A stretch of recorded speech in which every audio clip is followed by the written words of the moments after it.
আপনারা জানেন প্রায় 5 বছর পর 2024 সালের 22শে জানুয়ারি ভারতবর্ষের প্রধানমন্ত্রী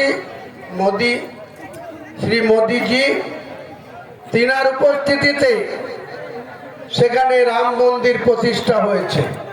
আমরা ভারতবর্ষের 40 কোটি মুসলমান কেউ কিন্তু তার বিরোধিতা করিনি।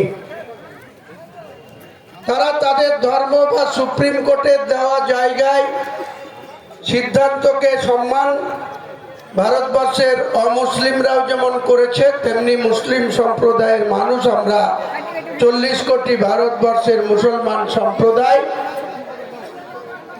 4 কোটি 26 লক্ষ পশ্চিম বাংলার মুসলমান, তারাও কিন্তু আমরা তার দীঘায় জগন্নাথ ধাম তৈরি করছেন। তার বাজেট 380 কোটি টাকা। সেটা আপনার আমার সকলের ট্যাক্সের টাকায়, রাজ্য সরকারের টাকায় করছে। সেটা করা সমাপ্ত হলো। প্রতি বছর তিনি দুর্গা পূজার অনুদান বাড়িয়ে চলছেন। ইমামদের যখন ভাতা দিতে শুরু করলো 2500 টাকা, এত ইমামরা আন্দোলন করলো, তৃণমূলের মিটিং মিছিলে যাচ্ছে, ওসিরা ডাকলেই ইমামরা গিয়ে ওসিদের কাছে গিয়ে ধর্ণা দিচ্ছে, কিন্তু তাদের দাবি কোনো মতেই মমতা ব্যানার্জির কানে ঢুকছে না। 2500 টাকা থেকে মাত্র 500 বাড়িয়ে, তাও ঘটা করে কলকাতার নেতাজি ইন্ডোর স্টেডিয়ামে ডেকে ইমামদের একটা নামাজ পড়ার জোহরের জায়গা পর্যন্ত ঠিক করে দেয়নি, এবং সেই ইমামদের ঠিকমতো দুপুরের খাবারও বসে খাওয়ার জায়গা করে দেয়নি। রাস্তায় দাঁড়িয়ে ইমাম মসজিদদের সেখানে গিয়ে দাঁড়িয়ে খেতে হয়েছে, যেটা মুসলিমের কালচার বিরোধী, যেটা কোরআন হাদিসে আমাদের অনেক কিছুই নিষেধ আছে। সেটাকেও সেই সব ইমামরা মমতা ব্যানার্জির উপস্থিতিতে, ফিয়াদ হাকিমদের উপস্থিতিতে মাত্র 500 টাকা বাড়ালো।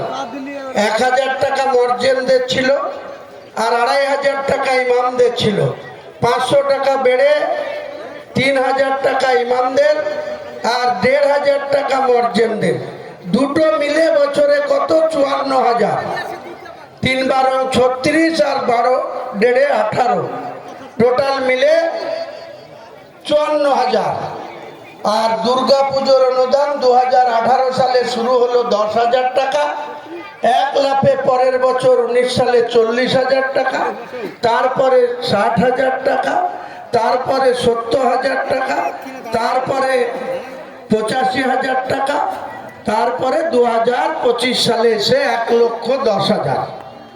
আর তিনি মুখে ঈদের ময়দানে রেড রোডে গিয়ে একজন ব্রাহ্মণ মহিলা, তিনি কিছু মুসলমানকে টুপি পরিয়ে নন বেঙ্গলি মুসলমান জাভেদ খান, ববি হাকিমদের মাথায় হাত বুলিয়ে রেড রোডে গিয়ে তিনি বলছেন, যে গরু দুধ দেয় তার লাথি খাওয়া ভালো। মুসলমানদের শুধু দুধ দেওয়ার জন্য মমতা বন্দ্যোপাধ্যায় পুষে রেখেছেন।